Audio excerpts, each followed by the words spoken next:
Hey guys, PJ here with Exotic Car Hacks, and today we're actually talking about why every car reviewer out there has basically no idea what they're talking about. Now, there has been a lot of controversy lately about who is and who is not an automotive journalist, right?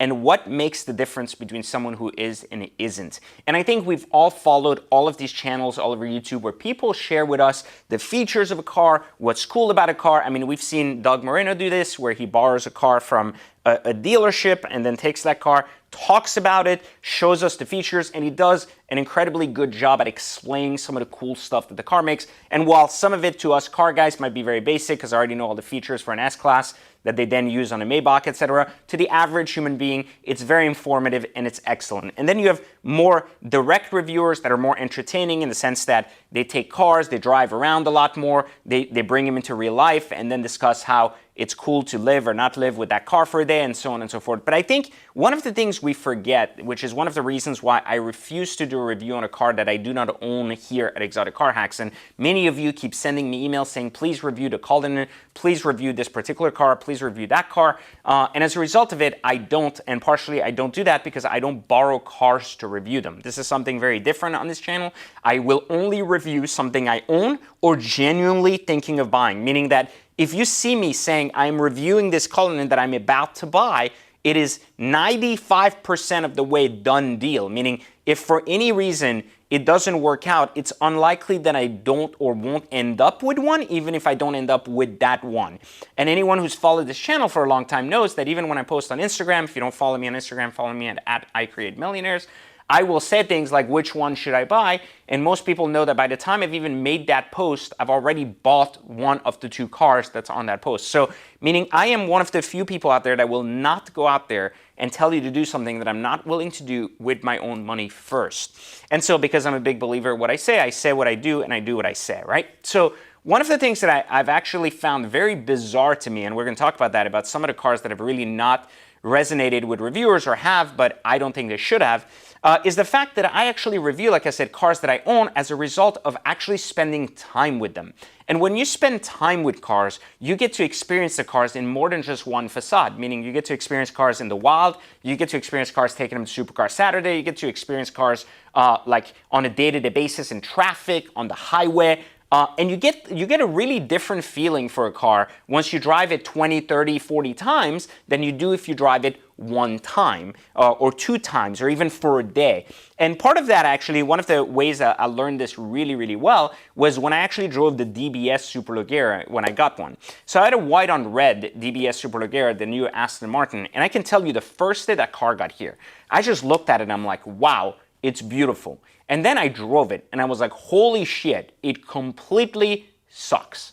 And one of the things that occurs in the game when you're driving a car for the first time is you don't really understand why it was made as such or what makes it great because you've only experienced one facade of it.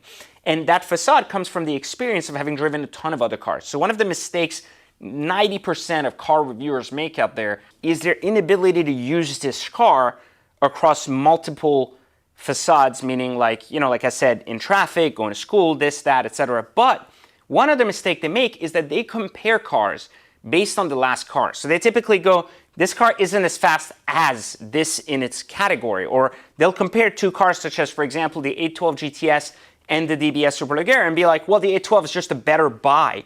But there's realistically a significant difference between the two cars, is that you can buy a used Aston Martin DBS for 250 grand, and you can buy 812 GTS for 350 grand. So while they're both GTs, and they're both very much like the V12 variants of their kind, they aren't really comparable for a few reasons, and we're going to talk about that. So the point of this video is to kind of get you to understand that there's two types of ways you can look at a car. Your ability to buy a car because it has cool features, and your ability to experience these features as they make sense to the car.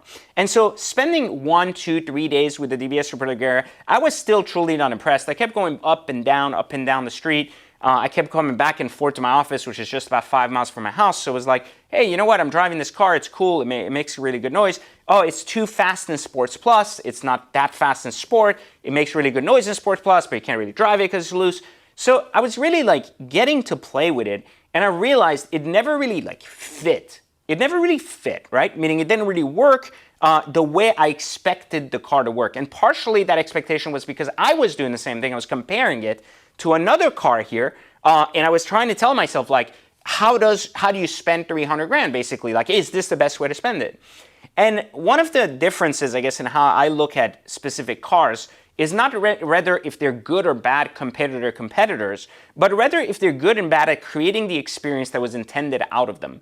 For example, if we look at a GT3 RS Porsche, I don't ask myself, how cool is this to drive on the street? Because it was never really built to drive on the street.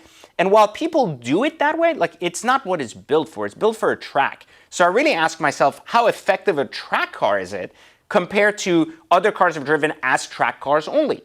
And then I look at alternative cars, like I look at the 600 LT and be like, well, you know, here I am making this mistake again, trying to compare it on the track. So instead, what I've kind of changed in my view on when I review cars is specifically looking at how well does it do on the track in itself, and more importantly, how fun is it for me as the driver on the track? Is it for an experienced track driver? Is it for an inexperienced track driver? Is it easy to push the limits? Is it not? And I kind of leave the comparison to itself, right? And I think that's where we can learn a lot from cars, is if we actually try to understand the vision behind what the cars were intended to do. So if I looked at the DBS Superleggera at first, I really hated it. And the more I spent time with it, the more I went places, the more I saw people's reactions to the design, the appreciation for the gentleman's car, the more I looked at the actual car itself and the more I experienced it, the more I started realizing what a brilliant car it is. It took away everything that was really lagging in Aston Martin, and it made it significantly better from a driving experience. But then, here was the interesting part. I then realized how much I hated its interface because it was so Mercedes-like. And I thought Mercedes interface is way too complex for a driver experience. And so, you know, by doing that, I was able to come to my conclusion that the DBS Superleggera is actually brilliant when it comes to being a car that you can take on a road trip to actually show off and enjoy driving comfortably. And so I decided in my head, I was like, wait, this doesn't really compete with the 812 GTS, which is a much more raw V12 experience. Instead, it is more like the variation to someone considering a Bentley GT, which the new Bentley GTs are 300K. And so I started thinking in my head, should I have not owned this car, should I have not lived with this car, I would have only compared it to what the media has made me believe I should compare it to, which is these other car reviewers saying 812 GTS, DBS, that's it. But reality is, it really wasn't like a competition for the 812 GTS. It really was more competition for the Bentley GT. But I don't think this is with the fault of what reviewers intend to do, but I think it's the ease of just falling victim to saying these cars came out at the same time, they both put out a lot of power, which one's a better car, when in reality it was never intended to do that. And the only reason they couldn't tell that is because they didn't own it, they didn't live with it, and they didn't spend 300 grand on it. Partially, when you spend your own money on something, you have to discover the car. And I think that's one of the differences between making real car reviews on cars you own versus car reviews on cars that are speculative. For a while, my business owned a Senna, a McLaren Senna. And one of the coolest things about the McLaren Senna, which you saw on my channel, is that it's really an experience when you actually check it. But the more you live with it, the more you realize how unconditionally unusable it is. It's not that fast to begin with, so it's not that impressive. It's just impressive looking, but then it's got a full carbon exposed body, so it's really hard to drive places, you're scared to get hit, and so on and so forth. So there's a lot of dynamics to it that when you put your own money into a car, which you put $1 million in a car, you start thinking very differently. And these are the things you don't hear about on YouTube, because people that are reviewing these cars are either owners that love their cars and praise them, or B, are people who don't really live with these cars. Like, anybody could tell you, for example, that if you drive a McLaren Senna, the windows don't go down all the way. You have that tiny window. So if you're trying to like show off or hang out or pimp, shit ain't gonna work. You can barely put your hand out there. You can't even grab the pussy. It's impossible. So what I'm saying is it's not gonna work, right? And so the other side to what they don't tell you is you're sitting in the Senna seats like this, so your dick would have to be like 14 inches to basically have someone sit on top of it. It's impossible. And there's just no cup holders. There's like a filtration water system when you go racing. But then let's face it, how many people do we know own Sennas or are at the track every weekend racing their cars? Like almost none.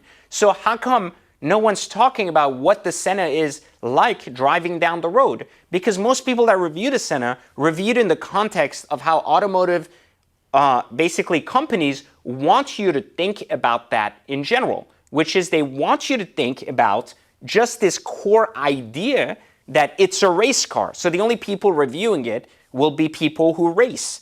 And the other thing that's like really important to understand, because we saw this happen at Drag Times recently, a really cool guy that is local here to me that, again, make sure you check out his channel. He recently did a review of the Elva that they took him to take down, like McLaren told him to take down, which was okay, nothing wrong there. They don't want their cars portrayed a certain way, etc. But one of the issues here is that, again, manufacturers try to control how we want or how they want their brands to be portrayed instead of focusing so much on the experience their cars create and who out there will enjoy that experience, and more importantly, have people talk about that experience out there. And I think that is the key to why automotive manufacturers are making crappier and crappier cars these days, not paying attention to the truth, which is that people have choices today they didn't have 10 years ago. And we have choices to buy all types of cars, all walks of life, and we can trade these cars faster than ever before. And so they've kind of realized that brand loyalty is dead, so they try to focus by creating, material that promotes brand loyalty, but isn't really bound to that, because they're not paying attention to the people driving their cars, using their cars. They're paying attention to how they want their cars to be used. And that becomes the problem when automotive reviewers follow that pattern and promote the same thing over and over, not paying attention to the fact that times are changing and maybe it's time for better reviews. So if you like this video, like, subscribe. If you love me, great. If you hate me, still leave an awesome comment or a negative one. I love to answer back, but don't be offended if I answer back because I have no filters. And again, please click the notifications on, like, subscribe. I'll see you on the next video. Be well.